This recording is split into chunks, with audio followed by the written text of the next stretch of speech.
أساسية بنيناها الحمد لله.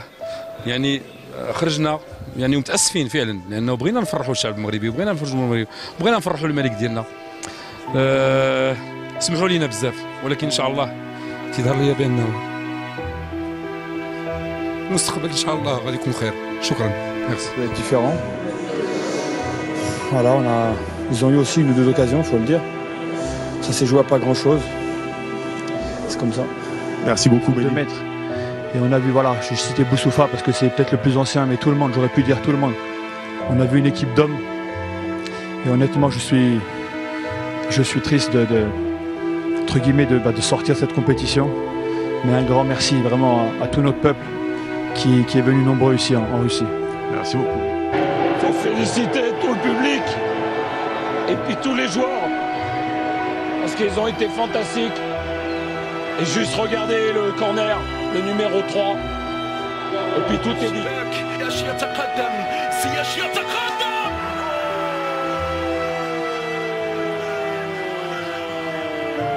في القائمة على الأسف والأمور لن تنتهي عند هذا الحد. المشوار سيتم.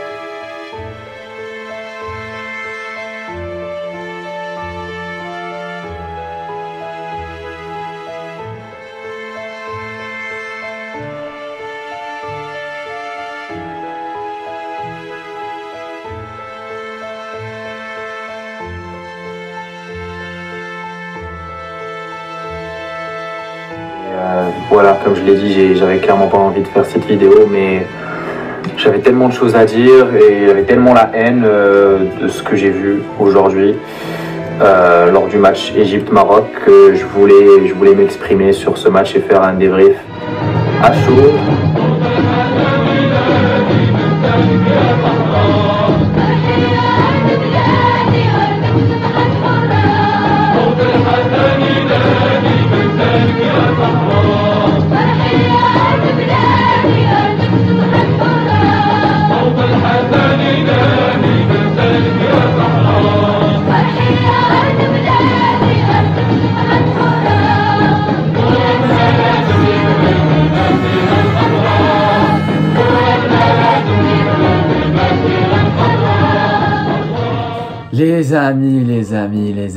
Les amis, bonjour et bienvenue dans cette nouvelle vidéo que je fais le lendemain. Vous voyez ma tête, je suis extrêmement fatigué, j'ai un mal de crâne comme pas possible. Je peux vous dire que je suis pas du tout dans l'état de faire une vidéo et hier soir j'étais également pas du tout dans l'état de faire une vidéo.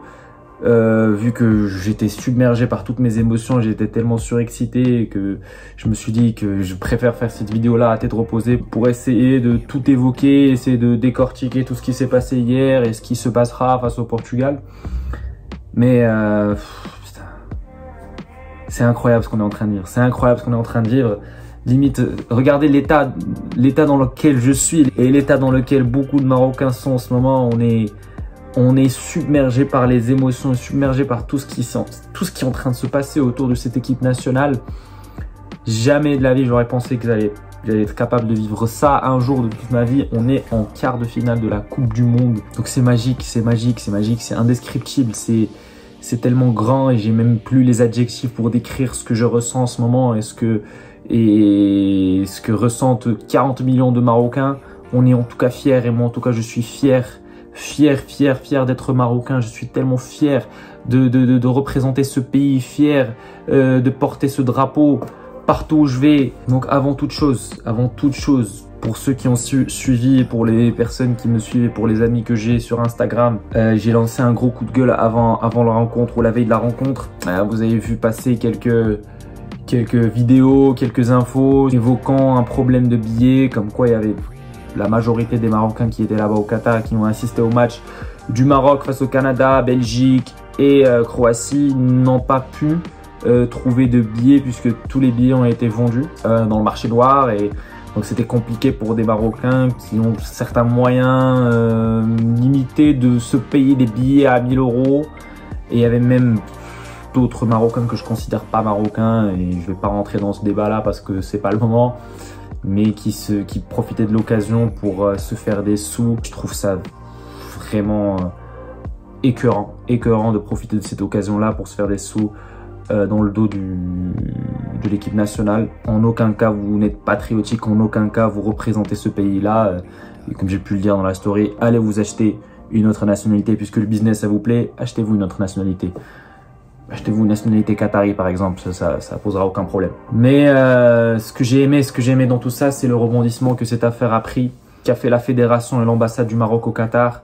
Ils ont commencé à distribuer je ne sais pas combien de billets gratuits à chaque fois que je me connectais sur Facebook ou Instagram. Je voyais une nouvelle vague de billets gratuits en train d'être distribués et ça s'est vu sur le terrain dès les échauffements des deux équipes. Au moment où les Espagnols sont rentrés sur le terrain pour s'échauffer, on entendait les sifflets alors que le stade n'était même pas encore plein. Donc à ce moment-là, j'ai compris que je me suis dit, ok, ils ont fait un incroyable taf. Ils ont fait un travail énorme et la victoire, elle a commencé à se jouer à ce moment-là.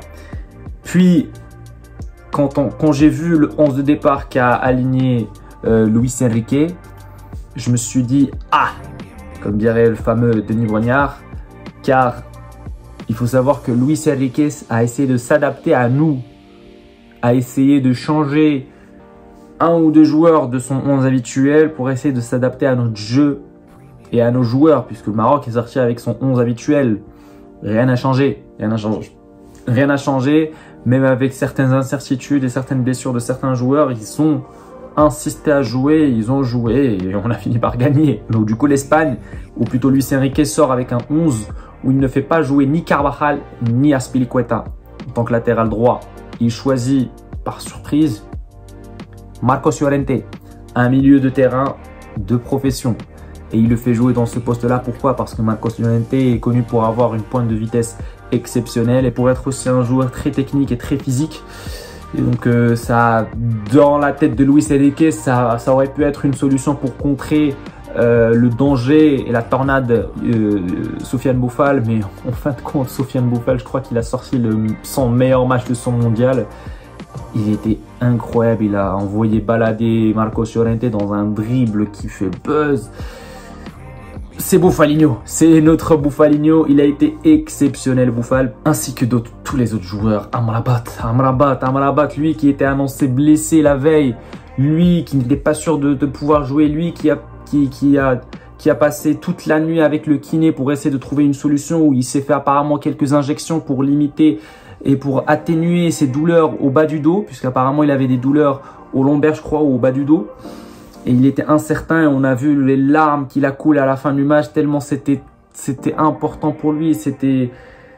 Il pensait qu'il n'allait pas jouer ce match-là et c'était très dur à encaisser. Il a finalement réussi à surmonter cette épreuve-là en une nuit et avec quelques injections, il a réussi à rentrer sur le terrain. Il n'a pas arrêté de courir. Pendant 120 minutes. Ce gars, c'est une machine. Je sais pas, peut-être qu'il s'est dopé, je sais pas, mais c'est incroyable ce qu'il a fait. Amrabat, Ziyech, n'en parlons pas. J'avais tellement peur au moment qu'il allait tirer le penalty de me dire Ziyech, les vieux démons de 2019 vont ressurgir. Le penalty que t'as raté face au Bénin, je suis sûr qu'il était en train d'y penser. Je suis sûr, tu peux pas ne pas y penser, mais je crois que le Nia qu'a instauré Regragui dans la tête des joueurs a complètement métamorphosé les joueurs, ainsi que Ziyech, ce qui est très important, et le mental de ce joueur-là est important et primordial pour notre équipe nationale. Là, il nous marque un penalty, il le tire fort au centre, exceptionnel. Unai Simon n'avait aucune chance d'arrêter ce péno-là. Et puis, sans parler de Hakimi, qui a fait un grand match. Bono, mais merde, Bono, c'est le meilleur gardien du monde, les gars. C'est le meilleur gardien du monde. Je veux rien savoir. Bono, l'année dernière, personne n'en parlait. Et ça n'a pas fait un énorme buzz, puisque tout le monde parlait de Courtois. Mais Bono a été meilleur que Courtois en Liga. Il a eu le trophée Zamora en Liga. C'est juste parce que c'est Bono, que c'est un Marocain, que c'est un Africain qu'on n'en parle pas trop. Mais le parcours de ce joueur-là qui est né déjà au Canada et qui a joué au Wydad, et qui était aussi dans l'équipe de l'Atlético Madrid, où il était, je crois, 3e gardien à l'époque où il y avait encore De Gea, je crois, et Courtois et Bono en même temps. Il s'est relancé en Saragosse, je crois, puis à Girona, et puis il est venu à Séville où il cartonne, où il a crois, remporté une Europa League avec Séville, où il a remporté le trophée Zamora. C'est un joueur, c'est un gardien exceptionnel. Pour moi, le meilleur gardien du monde en ce moment. Je ne veux rien savoir, je ne veux rien savoir. La manière avec laquelle il a arrêté les pénaux des joueurs espagnols, ils n'ont marqué aucun penalty. Ils n'ont marqué aucun penalty et il arrête les penalties avec le sourire. C'est ça qui est fou. Ce joueur-là, c'est un dieu vivant. Je veux rien savoir, c'est un dieu vivant. Bono, merci. Merci Essine Bono, merci. C'est l'héros du peuple. C'est l'héros du peuple aujourd'hui. Et c'est pas une surprise. C'est pas une surprise. On savait que Bono était un atout énorme pour notre équipe nationale, ainsi que le Kajoui. Le Kajoui, quand on l'a vu face à la Belgique, El Kajoui, il nous a sorti une masterclass. Il a fait énormément d'arrêts face aux joueurs belges. Et là, Bono, franchement, j'ai plus les mots, les gars. J'ai plus les mots et j'ai trop mal à la tête. J'ai même pas envie de réfléchir ou de parler ou de mettre des phrases bien alignées ou d'utiliser un français soutenu. Je ne sais pas. J'ai trop mal à la tête, les gars. J'ai la tête qui tourne. Mais j'ai fait cette vidéo parce que je voulais la faire, parce qu'il fallait que je la fasse. Et je sais que c'est un devoir de la faire parce que ce qui se passe est historique et ça restera gravé dans ma tête à vie. Déjà, la qualification en 8e, c'était exceptionnel. Mais battre l'Espagne, les gars, c'est incroyable. Et avec la manière. Si tu m'aurais dit qu'on les avait battus au péno en ayant gagné 5-4 ou 5-3 ou 4-3 ou des pénos qui étaient un petit peu stressants ou très serrés. Non, on les a tués au péno. Ils n'avaient plus rien. Mentalement, ils étaient cuits. Au péno. Et puis, mention spéciale pour Naïf Aguerd et Romain Saiss. Quels guerriers ces deux-là. Que des guerriers ces deux-là, ils ont tout donné pour l'équipe. Je pense que Naïf Aguerd s'est blessé avant la fin de la première période et il a quand même essayé de finir le match. Je me rappelle plus s'il était sorti avant les 90 minutes. Non, je crois qu'il est sorti avant les 90 minutes. C'est Saiss qui est sorti pendant les prolongations. Mais ils ont tellement tenu qu'à un moment donné, c'était pas possible qu'ils restent sur le terrain. Et franchement, chapeau, vous êtes rgel, les gars. Rgel, vraiment, merci. Merci, parce qu'ils ont tout donné pour cette équipe. Ils ont laissé leurs poumons et leur cœur sur le terrain. Et ça m'inquiète aussi parce qu'on ne sait pas si ces blessures-là seront très compromettantes pour la suite de leur mondial et pour le match qui arrive face au Portugal. Je crois que Aguerd a eu quelques douleurs aux adducteurs, je crois. Et ça y est, on a vu qu'il se tenait les ischios. J'espère que c'est juste des blessures musculaires ou des crampes ou quelque chose de passagère qui serait pas vraiment grave et qui permettrait à ces deux géants de notre défense d'être là. Après, certes, oui, Liamer, quand il est rentré, il était exceptionnel. Même quand il est rentré face à la Belgique, il était incroyable. Ces joueurs-là, ils me rappellent Araujo. Et ils ont le même profil, ils sont grands, ils sont costauds, ils sont physiques. On sait qu'au duel aérien ou au duel physique, tu peux pas les battre. Mais ça reste quand même pas Aguerd et Saiss qui sont dotés d'un énorme QI défensif. Surtout Aguerd qui pour moi est le Maldini marocain. Peut-être qu'il y en a qui vont dire wow, tu parles de Maldini. Ça en fait beaucoup là, mais c'est sans modèle, et c'est un joueur qui a encore une grosse carrière devant lui, puisque Saiss il a déjà dépassé la trentaine, mais Aguerd il est encore jeune et il joue à West Ham certes, mais je le vois jouer dans d'autres clubs plus grands que West Ham en Première Ligue ou en Liga. Et sans parler aussi de Ounahi, les gars, Ounahi les gars, ce qui nous a sorti hier. Peut-être que si Luis Enrique n'avait pas parlé de lui, on se rappellerait pas du match de Ounahi. Mais les gars, Ounahi, hier, j'ai pas vu le vrai Pedri de l'Espagne. J'ai vu notre Pedri à nous, c'est Ounahi. Ils ont le même profil, le même style de jeu. C'est des artistes sur le terrain. C'est des gamins qui ont cette petite vista et cette petite patte d'artiste. Ils sont capables de peindre des tableaux pendant qu'ils jouent au football. C'est tellement jouissif et incroyable et tellement beau à voir. Et franchement, c'est pas pour rien que Luis Enrique, en fin de rencontre, il est sorti en parlant de ce Ounahi qu'il ne connaissait même pas, qu'il vient de découvrir, et en leur disant Donde sale este muchacho? D'où il sort ce petit? Il a été extrêmement impressionné par le niveau et le talent de Ounahi. Et j'ai adoré aussi le fair play de Luis Enrique après la fin de rencontre. Pas celui de Rodri, puisque bon, Rodri pour moi c'est le seum et je vais l'appeler Courtois 2.0. pour ceux qui n'ont pas vu la déclaration de Rodri, le défenseur au milieu défensif de Manchester City. Le Maroc n'a rien proposé, n'a rien joué, n'a rien fait, n'a pas voulu jouer, n'a pas eu énormément d'occasions. Nous, on aurait mérité de gagner. Bon, bah, il faut savoir je crois qu'on a eu des tirs cadrés plus qu'eux. Bon, certes, eux, ils ont eu la possession, ils ont eu plus de tirs, plus d'occasions, mais nous, on a cadré plus qu'eux. Donc, je ne vois pas de quoi tu parles, monsieur Rodri, c'est seulement le seum. Moi, j'accepte et je respecte surtout quand tu as un joueur ou un entraîneur qui sort, enfin, de rencontre, qui admet ses erreurs et dit comme quoi que le Maroc a mérité de se qualifier et grâce à Bruno, grâce à notre grand gardien, on a réussi à passer. Et c'est ce qu'a fait Luis Enrique. Il a tenu à saluer le parcours de l'équipe nationale. Il lui a souhaité bonne chance pour son prochain match. La classe en tout cas, même si je sais qu'en Espagne en ce moment c'est la guerre. C'est une pluie de critiques tombe sur Luis Enrique, le pauvre, qui je pense va certainement quitter la sélection. Car je pense qu'on a peut-être atteint un point de non-retour avec tout ce qui tournait autour des streams qu'il faisait. On est en train de lui tomber dessus. Même pendant le match, tout ce qu'il a essayé d'entreprendre, ça ne marchait pas. La preuve, Llorente, dont on a parlé avant. On a bien vu que Llorente a souffert, mais souffert énormément. Mais on ne sait pas si Carvajal ou Azpilicueta aurait pu stopper la tornade Bouffal. Puis l'entrée de Sarabia aussi, ça c'était incroyable.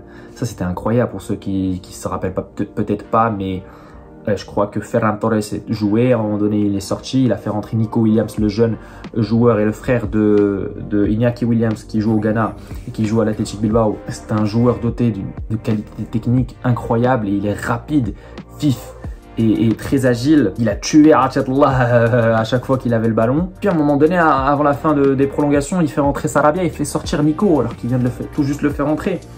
Donc à ce moment-là, cette décision-là de faire rentrer Sarabia, c'était seulement pour les pénaux.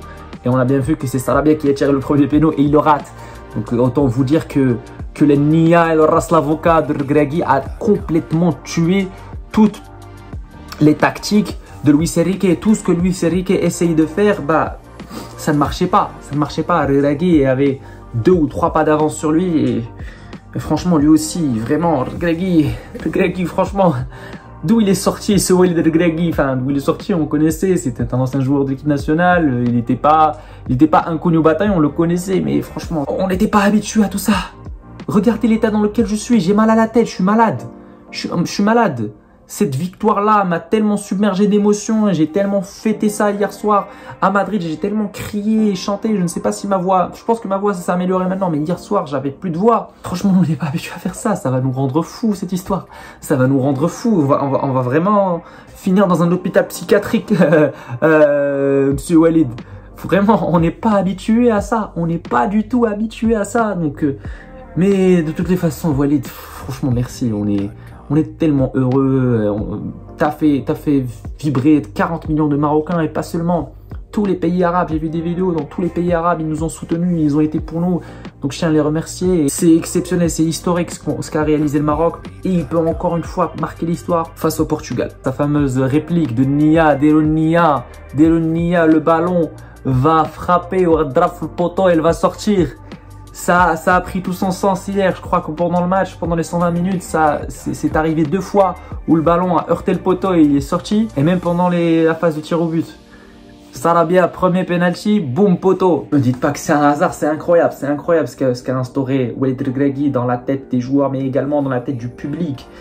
Une image tellement significative pendant le match. Tout n'était pas encore joué. On était en prolongation, je crois, ou même dans le temps réglementaire. Match nul. L'Espagne ratait beaucoup d'occasions. Nous, on essayait de concrétiser les quelques occasions qu'on avait. Et à un moment donné, des caméras se tournaient vers le public espagnol et on voyait des visages terrifiés, des visages de peur, d'inquiétude. Et à un moment donné, on se tourne vers le public marocain. Que ça fête, que ça chante, que ça festoie. Alors qu'on n'avait encore rien fait. Donc je pense qu'à ce moment-là, on a compris, enfin, moi-même j'ai compris que cette philosophie de Nia prend tout son sens. Tout le monde réfléchit de manière positive, tout le monde met de côté toutes les ondes négatives pense qu'au positif. Et c'est ce qui s'est passé, on a réussi à faire l'impossible pour le moment. L'impossible pour le moment. Personne ne misait sur le Maroc avant cette Coupe du Monde. Personne, mais vraiment personne. Même les Marocains, je crois. Même les Marocains. Même pour moi, je disais, si on passe la phase de groupe, ça va être vraiment un exploit. Mais là, on a non seulement passé cette phase de groupe, mais on est également en quart de finale. On a battu l'Espagne. Seul point négatif, je crois, dans ce match pour le Maroc, et je crois que c'est dommage. On en a parlé lors de ma dernière vidéo, lorsque j'ai évoqué le cas Hamdallah face au Canada, où on a clairement tiré une conclusion en disant que Hamdallah n'a malheureusement pas le niveau du mondial, en tout cas le Hamdallah d'aujourd'hui, le Hamdallah actuel, et comme quoi on avait récupéré la pire version de Hamdallah. Pareil pour Chedira, je crois. Pareil pour Chedira, qui est un joueur de deuxième division italien. Alors je ne sais pas s'il a été lui aussi submergé par les émotions, ou si le fait d'avoir débuté pour la première fois avec cette équipe lors de ce mondial, c'était face à l'Espagne, ça n'a pas beaucoup l'aidé à concrétiser ces occasions. Certes, il a eu une occasion où Nahia a fait quelques petites danses à la défense espagnole, où il a pu marquer. C'était la seule occasion qui était un petit peu bonne pour lui. Mais sinon, le reste, on a senti un manque de vitesse, on a senti une lenteur, on a senti un numéro 9 qui n'est pas du tout du même calibre que celui d'Nsere. On a beau le critiquer, mais j'ai pas envie de me répéter. C'est pas pour rien qu'il joue à l'FC Séville, c'est pas pour rien qu'il a lors de la saison 2020-2021 marqué énormément de buts avec Séville. Donc la question que je me pose, est-ce que peut-être Walid Regragui, il aurait pu peut-être ramener Ryan Maé et El Kaabi?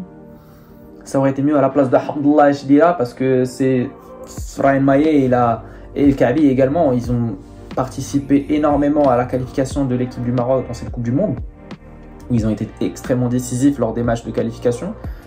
Et leur absence, je pense que ça se ressent un tout petit peu, en tout cas dans les changements, puisque sûrement Nsere allait débuter, ça c'est sûr et certain, mais c'est bien d'avoir des changements et des super subs qui peuvent rentrer et faire la différence, et ne pas ressentir ce manque de cet attaquant-là que tu avais avant que ce joueur entre sur le terrain. Donc ouais, c'est le seul point négatif de ce match-là. Mais sinon, Regragui, on n'a rien à lui reprocher.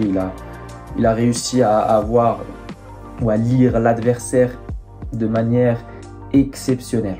Exceptionnelle. Vous vous imaginez, Luis Enrique, le deuxième entraîneur à avoir remporté le triplé avec le Barça après Guardiola. C'est un entraîneur historique dans l'histoire du Barça et dans l'histoire du football espagnol. Et même quand on voit son parcours en équipe nationale et en tant qu'entraîneur avant ce mondial, il a quand même fait de belles performances avec un groupe qui était nouveau et rempli de jeunes. Puisque lors du dernier Euro, ils ont fait demi-finale. Nations League, ils ont fait finale. Donc franchement, Luis Enrique, les dernières compétitions où il était impliqué, il a fait du bon taf. Mais voilà, aujourd'hui, il a malheureusement dû faire face au Maroc. Et pour être honnête avec vous, tout ce qui s'est passé, tout ce qui se passait autour de l'équipe nationale, toutes les ondes positives qui sont autour de l'équipe nationale, pencher vers une victoire de l'équipe nationale, peu importe la manière. Et on a bien vu lors des pénaltys, voilà, on les a écrasés. Et Hakimi, c'est historique ce qui s'est passé.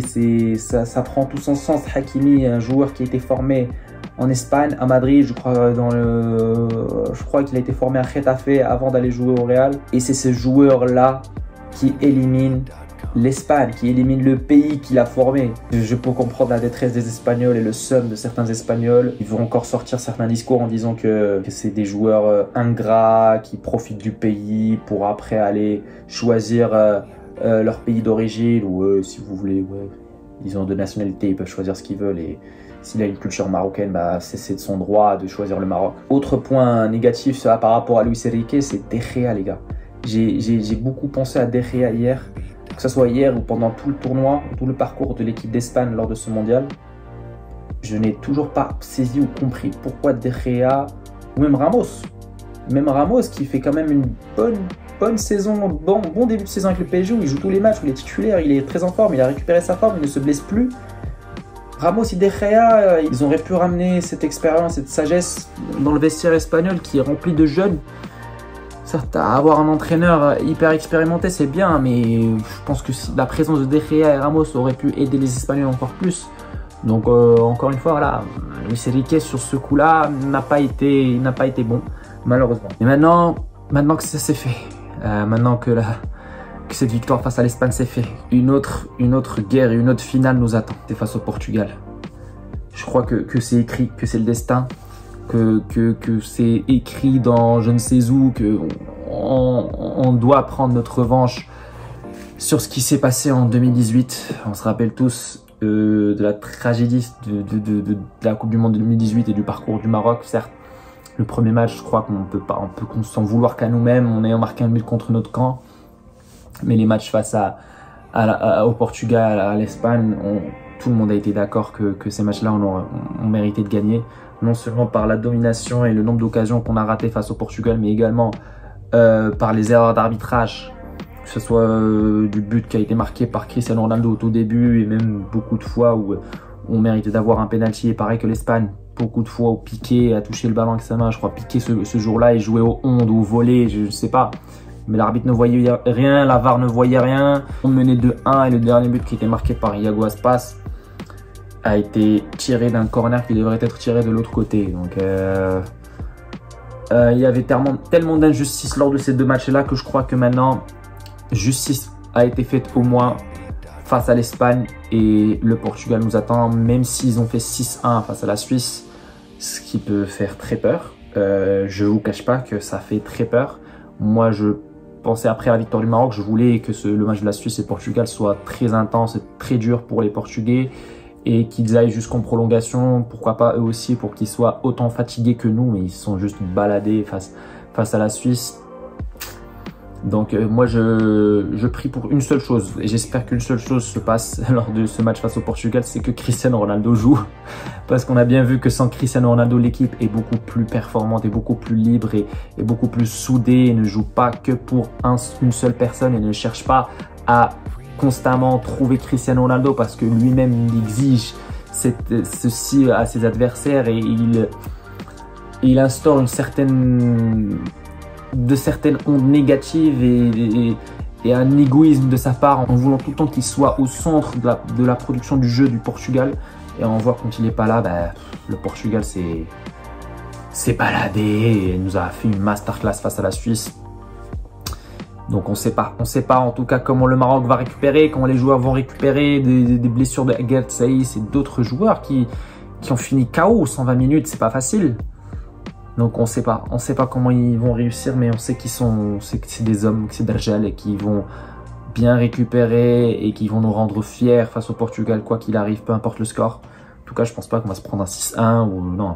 Je pense qu'on va batailler encore une fois, qu'on va aller à la guerre et que si on réussit à passer le Portugal, je sais pas ce qui va m'arriver le lendemain. Est-ce que je serai dans un hôpital ou ma tension va baisser ou j'aurai un arrêt cardiaque, je ne sais pas, mais cette Coupe du Monde est en train de me bousiller le cerveau et elle est en train de bousiller le cerveau également à tous les Marocains. Mais encore une fois, moi aussi j'applique Nia de Regragui. On a une revanche à prendre sur 2018. Portugal ou pas, on s'en fout. On va jouer avec le cœur. Et on va combattre, on va aller à la guerre, on va aller jouer cette finale encore une fois. Parce que tous les matchs qu'on a joués depuis le début du son mondial ont été des finales. Et on va gagner, peu importe la manière. On s'en fout, mais on va gagner. Et je pense que c'est ce qu'essaie de mettre dans la tête des joueurs Walid Regragui. Du coup les gars, c'est tout. Je sais pas, peut-être cette vidéo est un peu longue. Je pensais pas que j'allais faire une vidéo aussi longue vu l'état dans lequel je suis. Et j'ai toujours mal à la tête. Donc j'espère que vous aurez apprécié cette vidéo et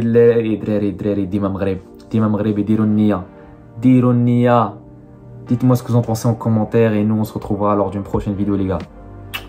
Ciao ciao.